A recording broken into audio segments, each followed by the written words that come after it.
안녕하십니까. 저는 고아 유튜버로서, 보육원 출신 유튜버로서 유튜버 하는 게 아주 대단한 건 아니잖아요. 제가 대단해서 유튜버를 하는 것도 아니고요.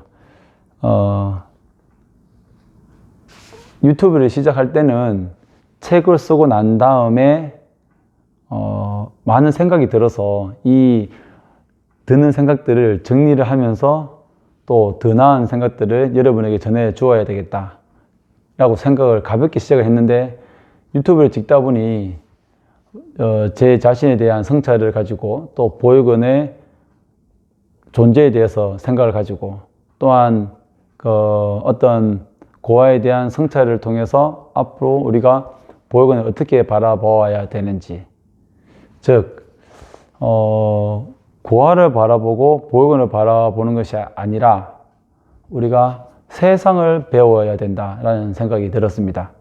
그래서 세상을 지금 현재 제가 알아가고 있습니다. 세상을 배워가고 있고, 이 제가 배워가고 있는 것들을 보육원에 있는 아이들도 세상을 배워야 한다. 우리가 항상 너는 자립을 해야 된다, 이 사항을 인정하고 너 나중에 자립이 힘드니까 지금부터 자립 교육을 잘 받아라 라고 얘기하는 것도 중요하지만, 세상에서 아이들이 어떻게 바라보는지, 그리고 그래서 세상을 배워나가는, 세상에서 생각하는 사람들의 생각과 그런 삶의 방식들이 다 틀리다고 바라보는 것이 아니라 그 생각의 차이가 다르다. 그리고 삶에 사는 방식들이 다 다르다. 나는 보육원에 있는 아이는 나는 이러한 삶의 방식을 살아가야 되는구나.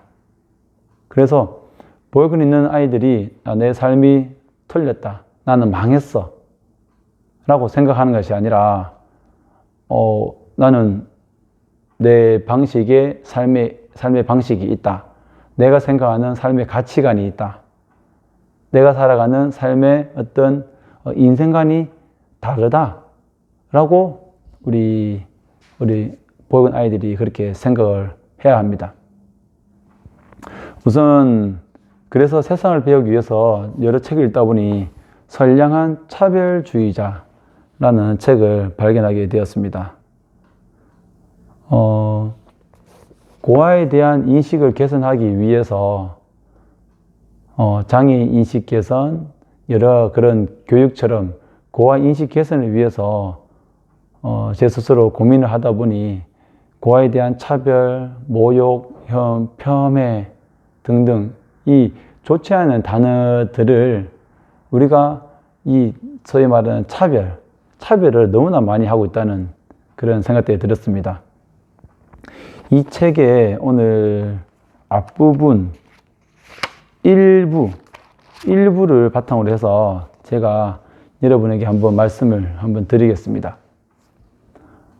이 책에 보면 집단에 대한 고정관념, 이 집단이라고 하면 이주 노동자나 그 다음에 우리 다문화 가정, 그리고 여성이 될 수도 있고, 또한 흑인, 백인이 될 수 있고, 아니면 성소수자가 될 수도 있고, 이러한 집단에 대한 고정관념은 외부의 시선으로부터 시작된다. 집단에 대한 고정관념이 있을 수 있죠. 고아에 대한 고아원, 보육원에 대한 고정관념, 그 고정관념은 그 구성원이 자기 자신을 바라보는 내면의 시선이 됩니다. 생각해 보십시오. 여러분이 보육원이라는 고아원이라는 것에 대해서 고정관념이 있으면 그것은 어쩔 수 없이 그 보육원에 있는 아이들은 그것을 자기 자신을 바라보는 내면의 시선이 된다는 것입니다. 이게 얼마나 무서운 것입니까? 그렇죠?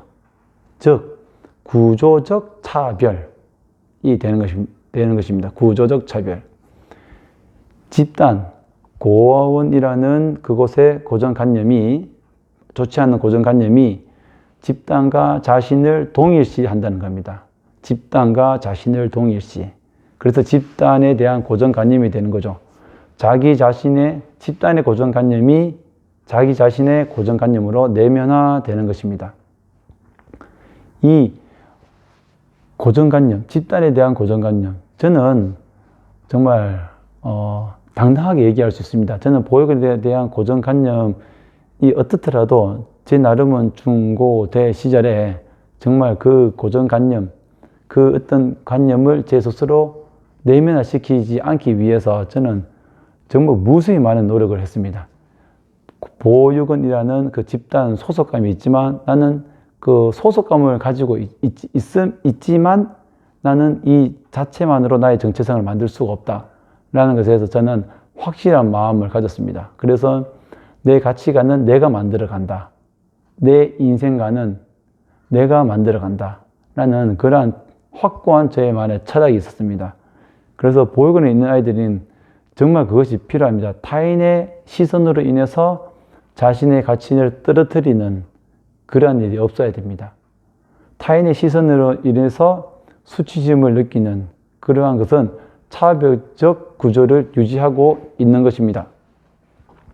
그러면서 즉 자아정체성을 가져야 되는데 사회적 정체성을 가지게 되는 거예요. 구조적인 차별로 인해서 사회적인 정체성, 즉 불평등한 구조에서 사회적인 정체성을 나의 정체성으로 가져가는 것이죠. 이 책에 보면 서는 곳이 다르면 풍경이 달라진다 라는 그러한 말이 있습니다. 일부에 그런 챕터가 있는데 여러분들이 그 토크니즘이라고 들어보셨습니까? 토크니즘? 토크니즘이란 잠시 끊고요. 차별이나 부분, 평등의 가치, 누구를 들으시고 평등의 가치. 토크니즘, 극소수, 현시, 거리가 몸. 토큰.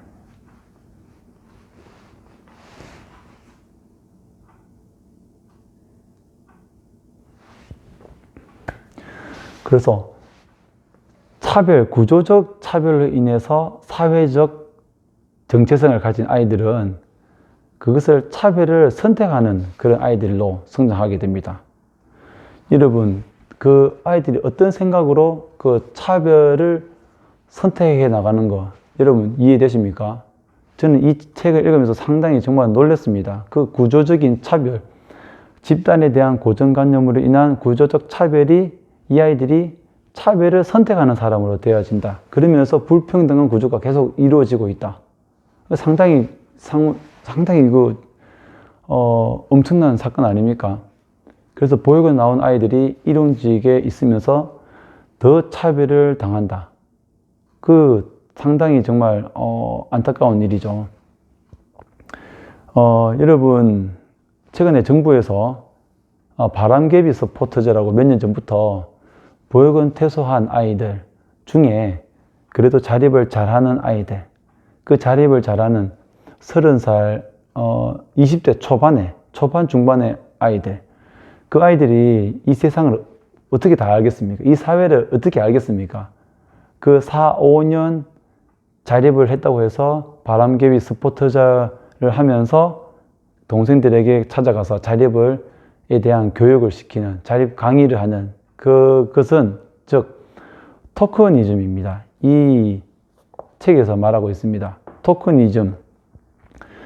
엄청나게 많은 25,000명, 1년에 이제 2,500명 가량의 아이들이 이 사회에 내몰리고 나오면 보호종료 아동 중에 그 중에 극소수의 아이들을 데리고 그 극소수의 아이들을 보면서 자립을 할 수가 있다 라고는 기준을 세우고 그 아이들을 바람개비 스포츠자라고 해서 보육원에 가서 자립교육을 시키는, 이거는 토크니즘입니다. 극소수의 아이들, 차별로 어떠한 그것을 이 작은 아이들을 통해서, 작은 수요를 통해서 그 전체 아이들을 평가하는 것. 그래서 이 아이들은 차별받고 있지 않다라고 얘기하는 것은 평등의 관점과 다른 참으로 안타까운 일입니다. 조금 더 보태드리면 우리가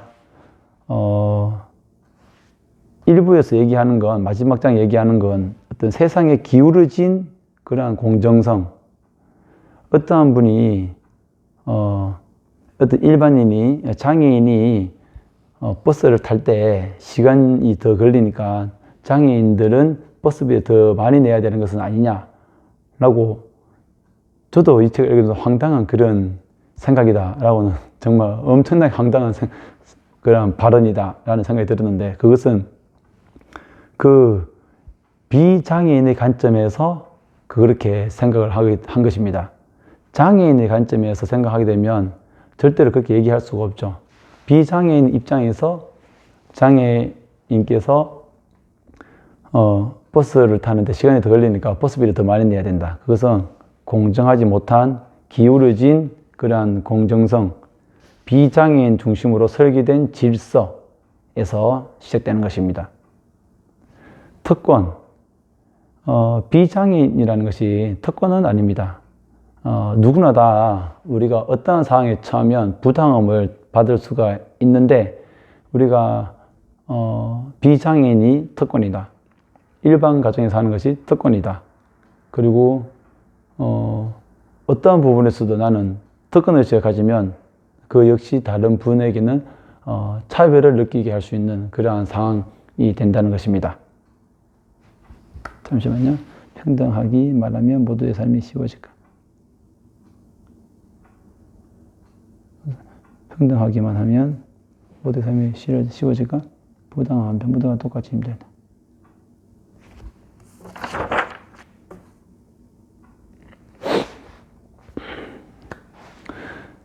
그러면서 일부에 이 책에서 말하는 건 평등하기만 하면 우리의 삶이 다 행복할까? 라는 말씀을 합니다. 그렇진 않겠죠. 우리가 보호종료 아동에게 정말 이 아이들이 사회에 정말 잘할 수 있도록 어떠한 지원을 하더라도 정말 우리 모두가 행복해지지는 않을 것입니다. 그러나 우리가 누구나 다 이 사회를 살면서 힘들겠지만 그럼에도 우리가 어떤 누군가와 구분을 지어서 누군가를 차별하는 나는 특별해. 나는 정말 특별한 사람이야.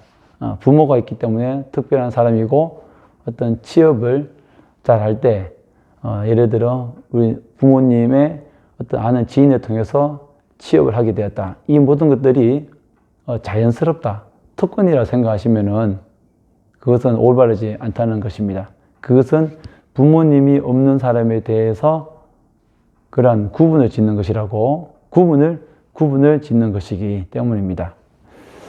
일단 선량한 차별주의자라는 책에서 이 일부를 보고 오늘 말씀을 이제 드리는 건 정말 보육원에 대해서 그 고정관념을 바꾸셔야 됩니다. 네, 그 고정관념을 어떻게 바꾸셔야 되느냐? 어떻게 바꿔야 되지?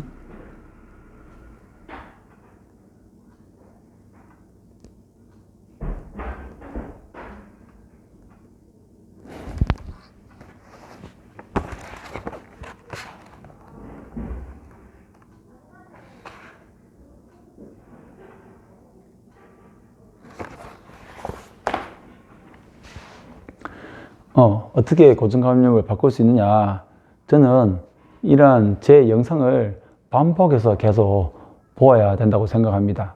그리고 보육원과 관련된 책을 끊임없이 보고요. 이 책에서 일부에서 말하다시피 서는 곳이 바뀌면 풍경이 달라지고 우리는 한 곳에만 서 있는 것이 아니기 때문에 우리가 어떤 보육원에 있는 아이들에 대해서 차별을 하거나 어떤 편견을 가지게 되면 언젠가는 또 여러분들도 다른 부분에서 여성이기 때문에 아니면 뭐 다른 부분 여러분이 어디 출신이기 때문에 그리고 어느 S대학교를 못 나왔기 때문에 지방대 출신이기 때문에 또 어디 여러 많은 상황으로 인해서 여러분이 또 차별을 받을 수가 있습니다. 그러니 우리가 넓은 생각으로 누구나 다 어울려서 살아갈 수 있는 그런 평등한 사회를 만들어 가기 위해서 그런 평등한 사회가 필요하다. 그런 생각으로 평등한 사회에서 보육원에 살든 어디에 살든 지방대학을 나왔든 뭐 누구나 외모가 준수하지 못하든 장애인이든 비장애인이든 모두가 더불어서 살아갈 수 있는 그러한 생각을 통해서 우리 보육원에 있는 아이들에 대해서 여러분이 어떤 존중해 줄 수 있는 그러한 사회가 되면 좋겠습니다.